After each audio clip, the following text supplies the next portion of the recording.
ஒரு பெரியவர்கிட்ட பேசிக்கிட்டு இருந்தேன். அவர் என்கிட்ட ஒரு கேள்வி கேட்டார். திருடர்கள் எத்தனை வகை தெரியுமா உனக்கு அப்படின்னார். இதுதான் அவர் கேட்ட கேள்வி. எதுக்காக என்ன பார்த்து அந்த கேள்வி கேட்டாரு தெரியல. இருந்தாலும் நான் அவருக்கு பதில் சொன்னேன். திருடர்களில் எத்தனையோ வகை உண்டுங்க.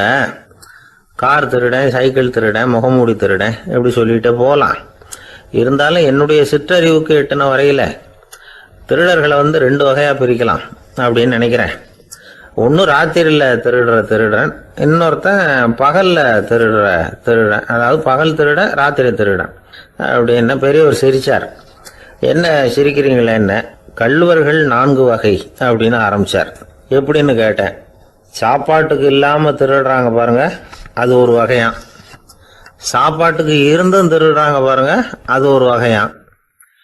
இதை தவிர இன்னும் ஒரு 2 வகை திருட்டு உண்டு.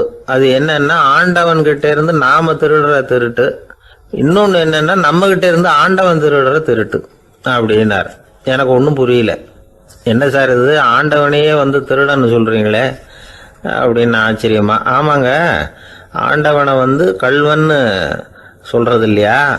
காஞ்சிபுரத்துக்கு பக்கத்துல திருக்கார்வனம் அப்படின்னு ஒரு ஊர் இருக்கு. அங்க உள்ள பெருமாளுக்கு கல்வர்னு தான் பேரு. அது மட்டும் இல்லை, திருமங்கையாழ்வார் தம்முடைய திரு நெடுந்தாண்டகத்தில் கார்வனத்துள்ளாய் கல்வா அப்படின்னு தான் அழைக்கிறார் அப்படின்னு நிறைய உதாரணம்லாம் சொல்ல ஆரம்பித்தார். அதுக்கப்புறம் அவர்கிட்ட பேசி நான் புரிஞ்சுக்கிட்ட விவரங்களை தான் நான் இப்போ உங்ககிட்ட சொல்ல போகிறது. அதாவது அவர் சொன்ன முதல் வகை திருடர்கள் சாப்பாட்டுக்கு இல்லாமல் திருடுறவங்க. இவங்களை திருத்தி போடலாம். சாப்பாட்டுக்கு இருந்தும் பணம் சேர்க்கணுங்கிற ஆசையால் பொய் கணக்கெல்லாம் எழுதுறாங்க பாருங்க, அவங்க தான் 2வது வகை. 3வது வகை திருட்டு தான் மிகப்பெரிய திருட்டு.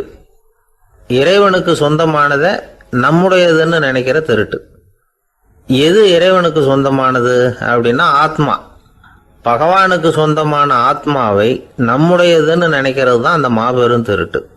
இதுக்கு பேர் தான் ஆத்மாபகாரமா. சரி, இதுக்கு பரிகாரம் என்ன? எல்லாம் இறைவனுடையது, நமக்கு ஒன்றும் இல்லை அப்படின்னு நினைக்கிறது தான் இதுக்கு பரிகாரம். இதெல்லாம் இருக்கட்டும். 4வது திருட்டு ஒன்று சொன்னோம்ல, ஆண்டவன் நம்மகிட்ட இருந்து திருடுறது. அது எப்படி? ஆண்டவனை கல்வன்னு சொல்றாங்க, அது சரி. அவர் என்னத்தை திருடினார்? இப்போ இன்னொருத்தருக்கு சொந்தமான ஒன்றை எடுத்து வச்சுக்கிறது தான் கள்ளத்தனம். ஆனால் ஆண்டவன் எடுத்துக்கிட்டோம்னா இருக்கிறது எல்லாமே அவனுக்கு சொந்தம். அப்படி இருக்கிறப்போ அவரை எப்படி கல்வன்னு சொல்றது? இது என்ன புரியாம இருக்குதே அப்படின்னு சொல்லி பார்த்தா அதுக்கும் விளக்கம் சொல்றாங்க அவங்க. அதாவது ஆண்டவனுக்கு உருவமே கிடையாது, அரூபமா இருக்கிறவன், அதாவது உருவம் இல்லாம இருக்கிறவன். அப்படி உள்ள பகவான் நம்மள மாதிரி உருவத்தில் இருக்கிறான். நம்மள மாதிரியே கையை காலு மூக்கெல்லாம் இருக்குது ஆண்டவனுக்கு. இந்த உருவம் நம்ம கிட்ட இருந்து திருடினது தானே.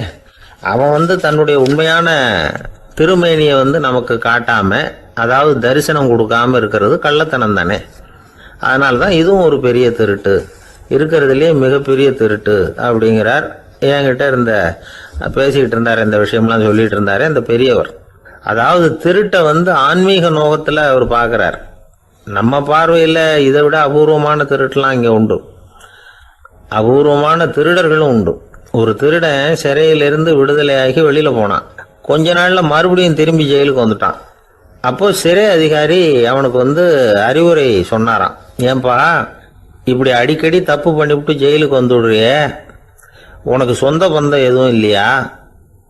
உனக்கு அப்பா, அண்ணன், தம்பிகள் அவங்க கூட எல்லாம் சேர்ந்து வாழணுங்கிற ஆசை இல்லையா அப்படின்னு கேட்டிருக்கார். அவங்களோட சேர்ந்து வாழணுங்கிற ஆசை எனக்கு நிறைய உண்டுங்க சார் அப்படின்னு அவன். அப்புறம் எதுக்கு இப்படி ஜெயிலுக்கு வந்துடுற அப்படின்னாரான் அவரு.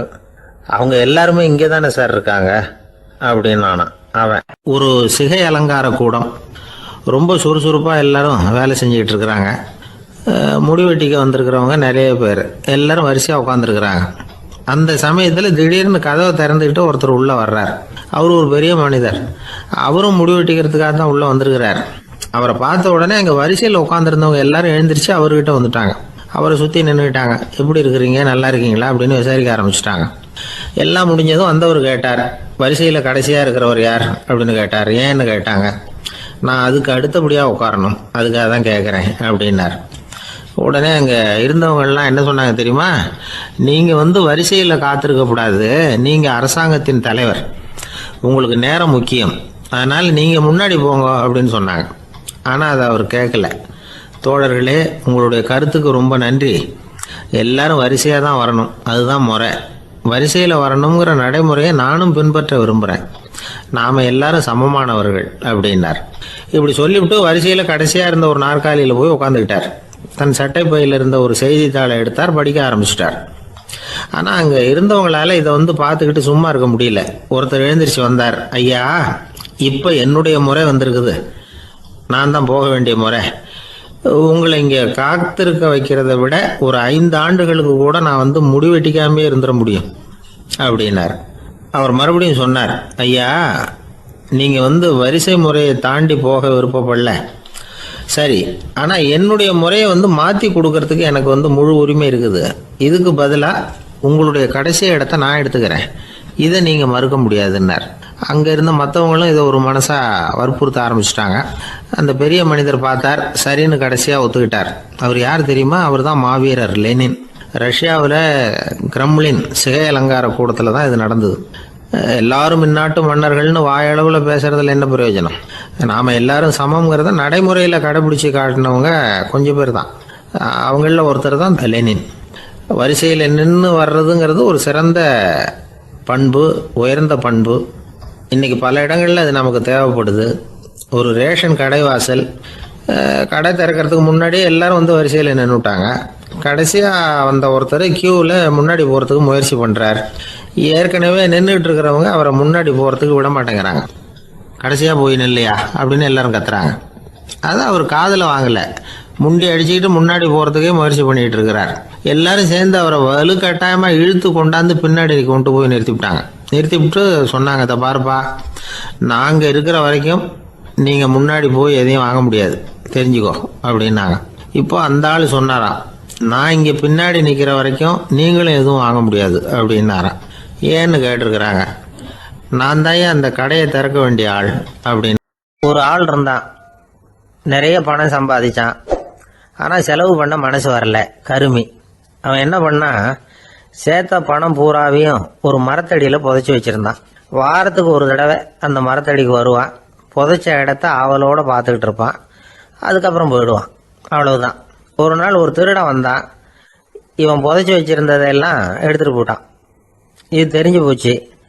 அந்த கருமி புலம்ப ஆரம்பிச்சிட்டான். இவன் புலம்பலை கேட்டதும் அக்கம் பக்கத்தில் இருந்தவங்கெல்லாம் ஓடி வந்தாங்க. என்ன விஷயம்னு விசாரித்தாங்க. இவன் சொன்னான். ஒரு பெரியவர் கேட்டார், ஏப்பா, வாரம் இந்த இடத்த பார்க்கறதாக சொன்னியே, எப்போவாவது இதில் இருக்கிற பணத்தை எடுத்து செலவு பண்ணியிருக்கியா அப்படின்னு கேட்டார். நான் அப்பப்போ அதை பார்க்கறது தான் வழக்கம், அதை தொட்டதே இல்லைன்னு அவன். சரி, அப்படின்னா இப்போவும் நீ அதே மாதிரி வாரம் ஒரு தடவை இந்த இடத்த பார்த்துட்டு போகலாமே அப்படின்னாராம் அந்த பெரியவர். அதுவும் சரிதானே, எவ்வளவு காலமானாலும் அவன் அந்த பணத்தை எடுத்து செலவு பண்ண போகிறதில்ல. அப்படி இருக்கிறப்ப உள்ளே பணம் இருந்தாலும் ஒன்று தான், இல்லாமல் போனாலும் ஒன்று தான். இதிலிருந்து என்ன புரியுதுன்னா, ஒருத்தர்கிட்ட இருக்கிற பணத்தை கொண்டு அவர் பணக்காரரா ஏழையா அப்படின்னு முடிவு செய்கிறது சரியில்லை. அந்த செல்வத்தை அனுபவிக்கிற திறன், பயன்படுத்துகிற திறன், அதை வச்சு தான் அவர் ஏழையா பணக்காரரா அப்படிங்கிறத நிர்ணயம் பண்ணணும். அதுதான் சரி. செலவு பண்ண தெரியாதவன் சேகரம் பண்ணிகிட்டே இருக்கிறதுனால என்ன பிரயோஜனம்? தலைமுடியே இல்லாதவன் தாராளமாக சீப்புகளை வாங்கி சேகரம் பண்ணுறது மாதிரி தானே இது. சில சமயம் செலவு பண்ண நாம் தயாராக இருந்தால் கூட அந்த செல்வம் நமக்கு பயன்படுறதில்ல. அரேபியாவில் ஒரு நகை வியாபாரி விலை உயர்ந்த முத்துக்களை எல்லாம் அவர் வச்சு வியாபாரம் பண்ணிகிட்டு இருந்தார். அவர் ஒரு சமயம் ஒரு பாலைவனம் வழியாக போயிட்டு இருக்கிறார் ஒட்டகத்தில். அப்போ திடீர்னு கடுமையான புயல் வீச ஆரம்பிச்சுட்டுது. திசை தவறி இவர் எங்கேயோ வந்துட்டார். கூட வந்தவங்களையும் காணல, எங்கே போனாங்களோ தெரியல. இவர் ரொம்ப பயந்து போய் அங்கேயும் எங்கேயுமா அலைஞ்சு திரியிறார். வழியே தெரியல, பசி கடுமையாயிட்டுது. ஒட்டகத்து முதுகில் ஒரு மூட்டை இருந்தது, அதை பிரித்து பார்த்தார். உள்ளே ஏதாவது இருக்கான்னு தேடி பார்க்குறார். அது வரைக்கும் கண்ணில் தட்டுப்படாத அபூர்வமான ஒரு பை கண்ணில் பட்டுது. ஆஹா, அதில் ஏதாவது சாப்பிட்றதுக்கு இருக்கும் அப்படின்னு நினச்சி ஆவலாக அதை பிரித்து பார்க்குறார். அந்த பையில் விலை உயர்ந்த முத்துக்கள் நிறைய இருந்துதான். அப்பதான் அவர் நினைச்சாராம், விலை உயர்ந்த முத்துக்கள் கூட சாப்பிட்றதுக்கு உணவாக முடியாது அப்படிங்கிறத புரிஞ்சுக்கிட்டாராம். எந்த நேரத்தில் எது நமக்கு தேவையோ அது நமக்கு தாராளமாக கிடைக்கணும். அப்படி அது கிடைக்கிறதுக்கு நம்மக்கிட்ட இருக்கிற செல்வம் பயன்படணும். அது நமக்கும் பயன்படலாம், நம்ம மூலமாக அடுத்தவங்களுக்கும் பயன்படலாம். அதுதான் செல்வத்தின் பயன். ஒரு மரத்தடியில் ஒருத்தன் உட்காந்து அழுதுகிட்டு இருந்தான். அந்த பக்கமாக வந்த இன்னொருத்தன் ஏப்பா அழுதுகிட்டு இருக்கிறேன்னு கேட்டான். இந்த இடத்துல தான் பூமிக்கு அடியில் பணம் இருக்குது, புதைச்ச இடம் தெரியல, அதான் அழறேன் அப்படின்னா. நல்லா ஞாபகப்படுத்தி பாரு, எந்த இடத்துல புதைச்ச அப்படின்னு கேட்டான் இவன். அது எப்படி எனக்கு தெரியும், புதைச்சி வச்சிருக்கிறவன் நான் இல்லையே, எங்கள் எழுத்து வீட்டுக்காரன் அப்படின்னானா இவன். ஒரு ராஜா இருந்தார். நாடு பூராவும் நிறைய மரங்களை நட்டு வளர்க்கணுங்கிறது அவரோட ஆசை. தானே அதுக்கு முன்மாதிரியாக இருக்கணும்னு நினைச்சார். அரண்மனையை சுற்றி மரங்களை நட்டு வளர்த்தார். இதை பார்த்துட்டு ஜனங்களும் அவங்கவுங்க வீட்டை சுற்றி மரக்கன்றுகளை நட்டு வளர்த்தாங்க. கொஞ்ச காலத்தில் ஊர் பூரா பசுமையாக மாறிச்சு. எல்லாருக்கும் சந்தோஷமாக இருந்தது. இது ஒரு பக்கம் இருக்கட்டும். இப்போ நான் சொல்ல போகிற கதை வேற. அதாவது அந்த ராஜா ஒரு நாள் தன்னுடைய அரண்மனையை சுற்றி இருக்கிற விதவிதமான மரங்களை எல்லாம் போய் பார்த்தார். எப்படி இருக்கிறீங்க அப்படின்னு ஒவ்வொரு மரத்துக்கிட்டையும் விசாரிச்சாராம். எந்த மரமும் சந்தோஷமாக இருக்கிறதா தெரியல. அது அதுக்கும் மனசில் ஒரு குறை. முதல்ல ஆலமரத்துக்கிட்ட போனார். அது சொல்லிச்சு, மண்ணா நான் நல்லா பெருசாக வளர்ந்துருக்கிறேன், அடர்த்தியாக இருக்கிறேன், கிளையெல்லாம் 4 பக்கமும் நல்லா படர்ந்து தான் இருக்குது, இருந்தாலும் எந்த பிரயோஜனமும் இருக்கிறதா தெரியல எனக்கு. என்னுடைய பழம்லாம் ரொம்ப சின்னதாக இருக்குது, என் கண்ணுக்கு சரியாக புறப்பட மாட்டேங்குது. நான் இருக்கிற சைஸுக்கு என்னுடைய கிளையில் இருக்கிற பழம்லாம் எவ்வளோ பெருசாக இருக்கணும், அது இத்தினூண்டு இருக்கிறது எனக்கு பெரிய அவமானமாக இருக்குது. இப்படி இங்கே நின்றுக்கிட்டு இருக்கிறதே ரொம்ப கூச்சமாக இருக்குது. ஒரு நல்ல புயல் வந்ததுன்னா பேசாமல் சாஞ்சு விடலாமான்னு பார்க்குறேன் அப்படின்னு புலம்புது ஆலமரம். சரி இருக்கட்டும்னு நினச்சிக்கிட்டு ராஜா அடுத்தபடியாக ஒரு அத்தி மரத்துக்கிட்ட போனார். அதுவும் புலம்ப ஆரம்பிச்சிட்டுது. நான் கூட பெரிய மரம் தான், இல்லை இலையெல்லாம் அழகாக தான் இருக்குது, பழம் அழகாக இருக்குது, இருந்தாலும் உள்ள விஷயம் இல்லையே, அத்தி பழத்தை புட்டு பார்த்தா அத்தனையும் சொத்தை அப்படின்னு பழமொழியே உண்டாயிட்டுதே. இப்படி ஒரு கெட்ட பேரோடு நான் இருக்கணுமா அப்படின்னு புலம்புது அது. சரி இது இருக்கட்டும் அப்படின்னு சொல்லி அடுத்தபடியாக வேப்ப மரத்துக்கிட்ட போனார். அது தன்னுடைய வேதனையை வெளியிட்டது. எனக்கு எவ்வளவோ மருத்துவ குணங்கள்லாம் இருக்கிறதா சொல்லிக்கிறாங்க, இருந்தாலும் என்ன பிரயோஜனம், என்னுடைய பழத்தை மனிதர்கள் யாரும் விரும்பி சாப்பிட்றது இல்லையே அப்படின்னுது. ராஜா அடுத்தாப்புல இருந்து ஒரு பனை மரத்துக்கிட்ட போனார். நான் நல்லா உயரமாக தான் வளர்ந்துருக்கிறேன், மற்ற மரங்கள்லாம் என்னை அண்ணாந்து தான் பார்க்கணும், இருந்தாலும் என்கிட்ட நிழலுக்காக யாரும் ஒதுங்கிறது இல்லையே அப்படின்னுது. என்ன இது எல்லா மரமும் இப்படி திருப்தி இல்லாமல் இருந்துகிட்டு இருக்குதே அப்படின்னு நினச்சிக்கிட்டே ராஜா அடுத்தபடியாக அங்கே இருந்த ஒரு பைன் மரத்துக்கிட்ட போனார். அழகாக உயரமாக பசுமையாக தான் இருந்தது, ஆனால் பழமோ பூவோ கிடையாது. அதை நினச்சி அது வருத்தப்பட்டுக்கிட்டு இருக்குது. ஓக் மரம் அது ஒன்று நின்றுட்டு இருந்தது. அது என்ன சொல்லிச்சுன்னா, இலையுதிர் காலத்தில் என் மேலே இருக்கிற எல்லா இலைகளும் உதிர்ந்து போடுது, முடி கொட்டின மனிதர்கள் மாதிரி மொட்டையாக நான் நிற்க வேண்டி இருக்குது, என்ன வாழ்க்கை இது அப்படின்னு சொல்லி அழுத்துக்கிட்டது. சரி புளிய மரம் என்ன சொல்லுது பார்ப்போம்னு அதுகிட்ட போனால், என்னுடைய நிழலில் யாருமே தங்க மாட்டாங்க, உடம்புக்கு சூடுன்னு ஒதுங்கி போயிடுவாங்க, அடிமரத்தை பார்த்தீங்கன்னா பட்டையெல்லாம் உறிஞ்சி பார்க்கறதுக்கே கேவலமாக இருப்பேன் அப்படின்னுது அது. முருங்கை மரம் என்ன சொல்லிச்சு தெரியுமா, என்னுடைய இலை காயெல்லாம் சாப்பிட்றவங்களுக்கு சத்து கொடுக்கறது வாசம்தான், ஆனால் என் உடம்புல சத்தே கிடையாது, கொஞ்சம் வேகமாக காற்று அடிச்சதுன்னா முறிஞ்சி விழுந்துடுறேன், என்ன வாழ்க்கை இது அப்படின்னு சொல்லி அது வருத்தப்பட்டது. ராஜா யோசனை பண்ணார், என்ன இது மரங்கள் பூமியின் வரங்கள்னு சொல்கிறோம், மழை பெய்யறதுக்கு அதுதான் காரணம், பூமி செழிப்பாக இருக்கிறதுக்கும் அதுதான் காரணம், வீடு கட்டுறதுக்கு மரம், நாற்காலி செய்ய உபயோகப்படுத்துறதுக்கும் அதுதான் உபயோகப்படுது, மனுஷனுக்கு வேண்டிய ஆகாரங்களையும் கொடுக்குது, இப்படிலாம் இருந்தும் எல்லா மரமும் நிம்மதி இல்லாமல் இருந்துகிட்டு இருக்குதே அப்படின்னு நினைச்சார். அப்போ அங்கே இருந்த ஒரு மகிழ மரம் அவர் கண்ணில் பட்டுது. அந்த மரம் மட்டும் கொஞ்சம் நிம்மதியாக மகிழ்ச்சியாக இருக்கிறது மாதிரி தெரிஞ்சுது. உடனே ராஜா அதுகிட்ட போனார். உனக்கு மனசில் எதுவும் குறை இல்லையான்னு கேட்டார். இல்லை நான் சந்தோஷமாக தான் இருக்கேன்னு அந்த மகிழ மரம். அப்படியான்னு ஆச்சரியமாக கேட்டார் ராஜா. ஆமாம் மன்னா, இந்த இடத்துல நீங்கள் ஒரு முருங்கை மரத்தையோ வேப்ப மரத்தையோ கூட நட்டிருக்கலாம், ஆனால் இந்த இடத்துல நடுறதுக்கு என்ன தேர்ந்தெடுத்துருக்குறீங்க, அதுவே எனக்கு பெருமை, அதுவே எனக்கு திருப்தி அப்படின்னு தான் மகிழ மரம். மகிழ மரம் சாதாரணமாக தான் இருக்கும், இளம் மஞ்சள் நிறத்தில் பூக்கள், அது காய்ந்தும் மனம் வீசும். மகிழ மரம் மாதிரி மன திருப்தியோடு வாழறதுக்கு நாம் கற்றுக்கணுமா. நாம் இந்த உலகத்தில் ஒரு நாயாவோ நரியாவோ கூட பிறந்திருக்கலாம், மனுஷனாக பிறந்திருக்கிறோம், அதுவே பெருமை தானே. இந்த நிறைவு தான் மகிழ்ச்சியின் ரகசியம். ஒரு பையன் அப்பா கிட்ட போய், அப்பா நீங்கள் இந்த உலகத்தில் ஒரு மனுஷனாக பிறந்தது என்னோட அதிர்ஷ்டம் நானா. ஏன்டா அப்படி சொல்கிறேன்னு இருக்கார் அப்பா. நீங்கள் ஒரு கரடியாக பிறந்திருந்தா இந்நேரம் நானும் ஒரு கரடி குட்டியாக தானே இருந்திருப்பேன் அப்படின்னு நானா பையன்.